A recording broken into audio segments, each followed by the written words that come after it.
My incubus has been with me for a month, but he still won't let me touch him. What could be the reason for that? I type my questions into the customer service feedback form and wait for a reply. The customer service representative replies at once in a very helpful manner. Dear customer, our incubi are all very eager to stick to their owners like glue. I'm afraid your issue might be due to a malfunction on his end. We can apply for your incubus to be replaced with a new one instead, and he will arrive in a week. I look at Riven Sterling, the incubus whom I had made tailored specifically to my tastes. After a moment of thought, I decide that maybe I can just wait and observe for a while longer. If he still doesn't change for the better, then I can perhaps send him in for repairs. After all, Riven is just too perfectly aligned with my tastes. I can't bear to give him up. However, at the family dinner, I quickly realize that Riven is having a reaction toward my younger stepsister, Teresa Ashford, who is sitting across from me. It's only then that I recall that Teresa is the one who opened my parcel the last time Riven arrived at the doorstep. That night, I contact the customer service representative again and say, "You said that the new replacement would be arriving in a week, right? Please send it out then. Thank you." Chapter 1. Riven Sterling's eyes were red-rimmed, and his brows were deeply furrowed as if he was in great pain. His health had been declining over the past few days. He sat on the edge of the bed, panting heavily while I flipped through the incubus manual. Well, it says here that we just have to.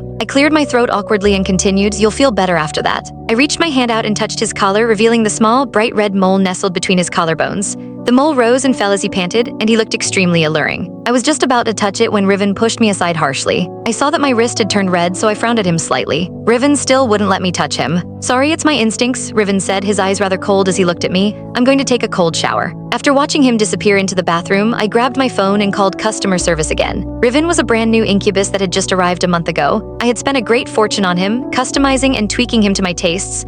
I had even waited a full year for him to finally arrive at my doorstep. Interestingly enough, while incubi were supposed to feed and obtain satisfaction from inhaling their owners, Riven simply wouldn't let me touch him at all. Why is my incubus acting differently from the others? I can tell that he's suffering, but he just won't let me touch him. I waited for the customer service representative's reply while listening to the sound of the shower in the bathroom. "Have you already bonded with him, Ms. Ashford?" the representative asked. I had already read the manual. Of course, I wouldn't have made a silly mistake like that. "I've already bound him to me the very night I brought him back," I answered. There was a long pause before the representative finally replied, "I'm sorry, Ms. Ashford, but this problem shouldn't have happened.